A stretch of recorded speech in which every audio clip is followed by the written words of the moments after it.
Welcome back to Read-Alouds with Miss Katie.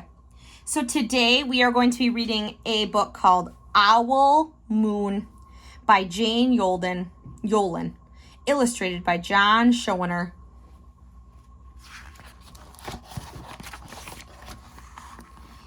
It was late one winter night, long past my bedtime, when Pa and I went owling. There was no wind.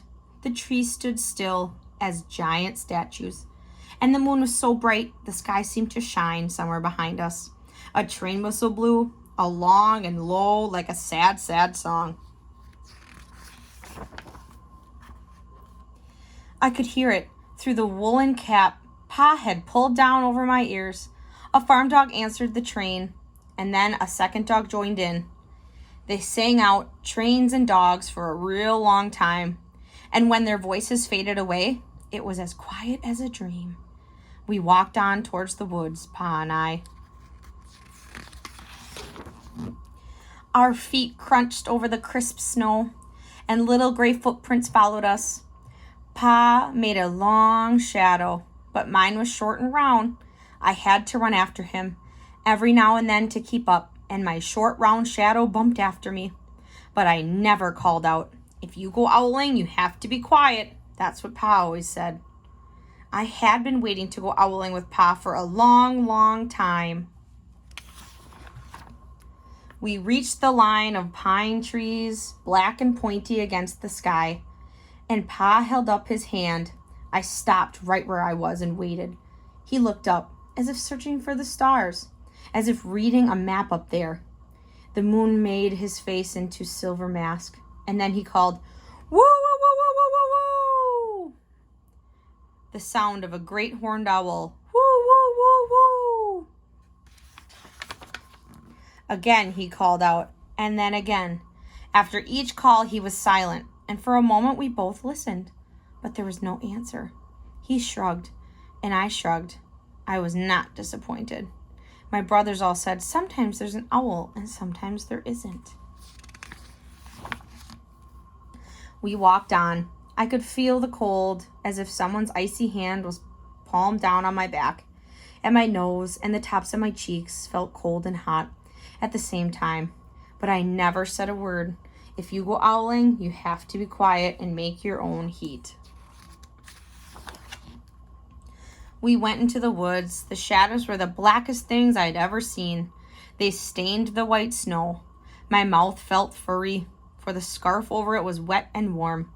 I didn't ask what kinds of things were behind black trees. In the middle of the night, when you go owling, you have to be brave. Then we came to a clearing in the dark woods. The moon was high above us. It seemed to fit exactly over the center of the clearing, and the snow below it was whiter than milk in a cereal bowl.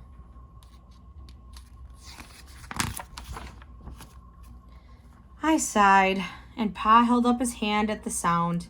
I put my mittens over the scarf over my mouth and listened hard, and then Pa called, "Woo, woo, woo, woo, woo, woo." I listened and looked so hard my ears hurt and my eyes got cloudy with the cold. Pa raised his face to call out again, but before he could open his mouth, an echo came threading its way through the trees. Woo, woo, woo.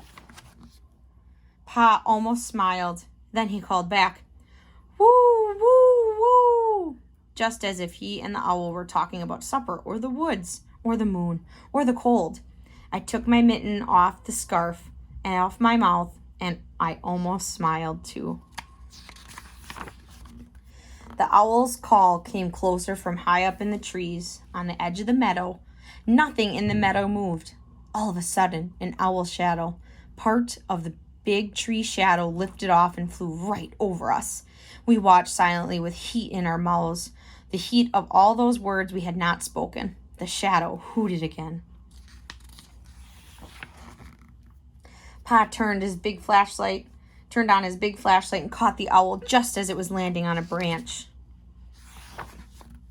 For 1 minute, 3 minutes, maybe even 100 minutes, we stared at one another.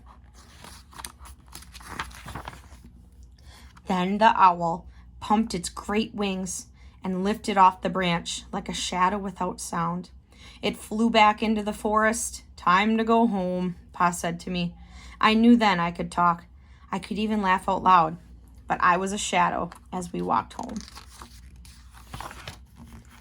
When you go owling, you don't need words or warm or anything but hope. That's what Pa says. The kind of hope that flies on silent wings under a shining owl moon.